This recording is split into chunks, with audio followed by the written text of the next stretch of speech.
પુનઃજન્મ. કદાચ તમે આ શબ્દોથી વાકેફ તો છો જ, પરંતુ તે છતાં પણ હું તમને સમજાવી દઉં કે પુનઃજન્મ શું હોય. તમારી પાછલી જિંદગીમાં તમારું કોઈ અગમ્ય કારણોસર મૃત્યુ થયું હોય અને તમે બીજી વખત જન્મ લો અને તમને તમારી પાછલી જિંદગી વિશેનું યાદ હોય તો તેને પુનઃજન્મ કહેવાય છે. આ ઘણી બધી વસ્તુઓ અજાણી હોય છે અને આપણને અચંબિત પણ લાગતી હોય છે, પરંતુ હું એક આવા કિસ્સાની વાત ગુજરાતની કરું તો. નમસ્કાર, આપ જોઈ રહ્યા છો ન્યૂઝ ફોર ઇન્ડિયા અને આપની સાથે હું છું હંસિની. જી હા, ગુજરાતમાં એક એવો જ કિસ્સો સામે આવ્યો છે ને જે ખૂબ જ પ્રચલિત બન્યો છે.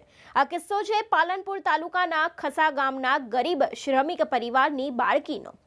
બાળકી સ્કૂલે ગયા વગર જ હિન્દીમાં વાત કરતી હોવાથી પરિવાર સહિત ગ્રામજનો પણ અચંભામાં મુકાયા છે. દક્ષા નામની 4 વર્ષની બાળકી પોતે અંજાર ખાતે ભૂકંપમાં ધાબાનો સ્લેબ પડી જતા મરી ગઈ છે તેવું તે પોતે જ જણાવી રહી છે. આ બાળકી ખૂબ જ નાની છે, પરંતુ તેની સાથે કયા કયા રહસ્યો જોડાયેલા છે તેના વિશે જોઈએ અમારા વિશેષ અહેવાલમાં.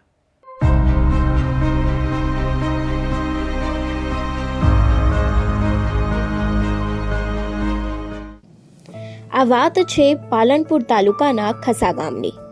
પાલનપુર તાલુકાનું ખસા ગામ અગાઉ ભારતભરમાં હાથ વણાટની ચાદરો અને પછેડીઓ રૂમાલના કારણે પ્રખ્યાત હતું, ત્યારે હવે ફરીથી 4 વર્ષની બાળકીના પુનઃજન્મની વાતો હિન્દીમાં કરતા ગામ ફરીથી એકવાર પ્રખ્યાત બન્યું છે.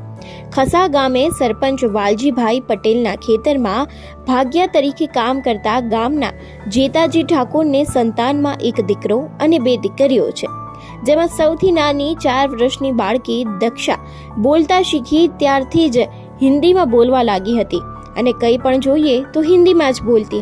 જેમ કે પાણી જોઈએ તો તેવું બોલતી, માં મુझे પાણી દે. જો કે તેની માતા ગીતાબેન એટલું ભણેલા ન હોવાથી તેમને વધુ ખબર પડતી નથી કે આ કહેવા શું માંગે છે. તેવી જ રીતે તે ગમે તેવું હિન્દી બોલે તો પરિવારમાં ખ્યાલ ન હોવાથી તેઓ એવું કહેતા કે દક્ષા લવારી કરી રહી છે, તમે કોઈ ધ્યાન ન આપો.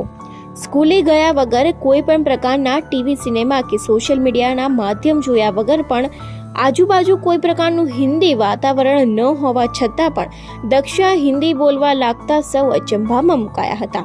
અને આ વાત અચંબિત જ છે.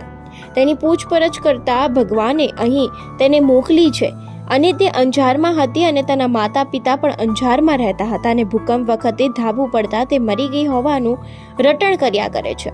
પુનઃજન્મની વાતોથી તેમજ સાંકડું હિન્દી બોલતી દક્ષા અંગ્રેજી માધ્યમમાં ભણીને સૈન્યમાં જોડાઈને દુશ્મનોને નાની યાદ કરાવવાના સપના જોઈ રહી છે. છે ને અચંબિત વાત.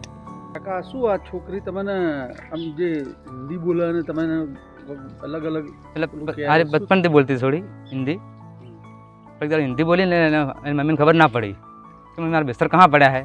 मम्मी समझी ના એટલે કે શું બોડું કૂટે એટલે છોકરી બે રોવા મળી. એટલે મેં ફોરાને પૂછ્યું કે કેમ બેટા રોવે તું, તો મમ્મી મારી બિસ્તર નહીં હાલતી. એના કરતાં મારી મમ્મી દૂસરી મમ્મી अच्छी હતી. એટલે હું વિચારવા પડ્યો કે દૂસરી મમ્મી ચો હે કે મેરી મમ્મી અંજારમાં હતી કે. એટલે બધું પૂછ્યું મેં, મારી દૂસરી મમ્મી હતી, દૂસરા પપ્પા હતા, મારા આવું ઘર હતું.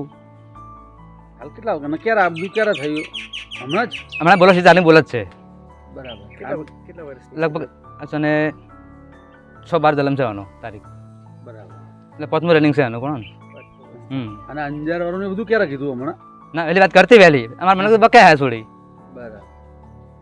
એટલે જે બહારની વસ્તી આપણે મળવા આવતી હતી ને એટલે થોડી ખબર આ કિસ્સો હકીકતમાં શું સાચો ખોટો આપણે ખબર નહીં કે પછી ભાઈ પત્રકાર મળ્યો, જયેશભાઈ નામ છે. તમને શું લાગે છે આ છોકરી હિન્દી બોલે છે, શું માનો છો તમે?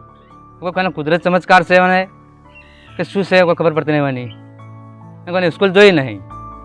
મારી દીકરી હિન્દીમાં વાત કરે છે જેથી અમને અલગ લાગતું હતું, પણ જેમ જેમ તે વાત કરતી ગઈ ત્યારે તેને પુનઃજન્મમાં અંજારમાં ભૂકંપ હતો ને તેમાં તેનો જન્મ થયો હતો ને ત્યારે જ તે મૃત્યુ પામી હતી તેવું તેનું રટન હતું, જેથી અમે તેની વાતને સાચી માનીને અચંભામાં મુકાઈ ગયા હતા. એ નાનપણથી બોલતી હિન્દી કોઈ ખબર પડતી ના કે આટલું હિન્દી જેમ બોલે એમ. એ કે મારે અંજારમાં જલમ હતો, હું બાળ મંદિરમાં ભણવા જતી હતી, ધરતી કોમ છું એટલે ડટાઈ ગઈ હતી. એને મારે જલમ હોય લીધો. બસ શું કહો છો તમારી છોકરી આવું બોલે છે અત્યારે બધા જોવા આવતા હશે? વસ્તી ખૂબ લોકો જોવા આવતી ગમની. શું કહે છો લોકો બધા? કે જેમ આટલું આવડી છે ને ખૂબ હિન્દી પાવરમાં બોલે નિહાળ મોકલેલી તમે ના એમને જ શીખી એમ નામ શીશી અત્યારે તમને ક્યારે ખબર પડી? આ પછી અમને તો રહી રહીને ખબર પડી એ બોલતી કોઈ ખબર ના પડતી હિન્દીમાં શું કહે એક બે શબ્દો કહેજો તમે શું કહે રહી શું બોલે છે હિન્દી શું કહે હિન્દી બોલે હું સમજતી જ નહીં હું ગુજરાતમાં બી બોલો શું ખબર પાણી માગવું શું કહે રહી કોણી માગે હા મને ઓછી ખબર જ નહીં પડતી ગુજરાત હિન્દી મારી દીકરી 3 વર્ષની છે જે હિન્દી બોલે છે, પણ હું એટલું ભણેલું ન હોવા છતાં મને કંઈ ખબર નથી પડતી. પરંતુ તે એવું રટણ કરતી રહે છે કે હું અંજારમાં જ્યારે ભૂકંપ આવ્યો ત્યાં મરી ગઈ હતી. તમારા ત્યાં પુણ્ય જન્મ લીધો છે, જેથી અમે સૌ લોકો ચકિત થઈ ગયા છીએ. મારી દીકરી હિન્દીમાં વાત કરે છે જેથી અમને કંઈ ખબર નથી પડતી તેવું પણ તેના માતા કહી રહ્યા છે. पहले अंजार में थी। अंजार में क्या नाम था तेरा? अंजार में पिंजल नाम था। पिंजल नाम था। तब वहाँ तुम क्या करती? वहाँ वहाँ खेलते, केक बनाते।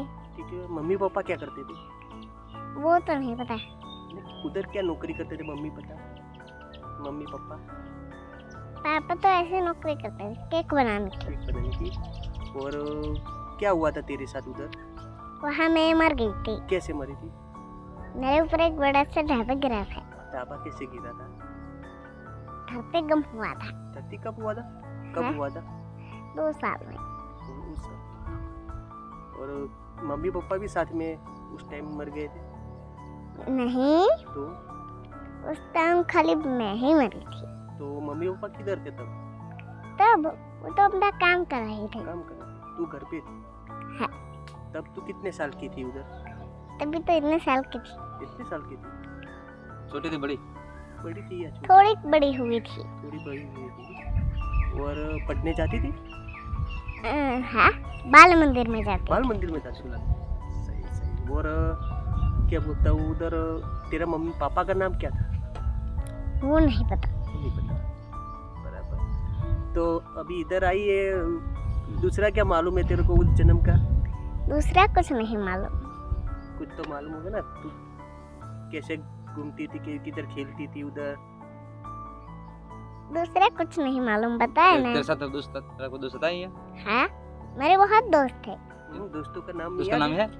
दोस्तों का नाम? था अपना, उनको याद नहीं है। ત્યારે આ દીકરી શું કહે છે તે પણ હું તમને કહું. અંજારમાં ભૂકંપ આવવાથી હું મરી ગઈ હતી. મારો અહીંયા પુનઃ જન્મ થયો છે. મારું હિન્દી જોઈને સૌ કોઈ લોક ચકિત થઈ ગયા છે, પણ મારી આ વાત સત્ય છે કે હું અંજારમાં હતી ને ભૂકંપ સમયે અમારા ઉપર ધાબું પડ્યું હતું ને હું મરી ગઈ હતી અને મેં અહીં પુનઃ જન્મ લીધો છે. Bureau report, news for India Gujarati.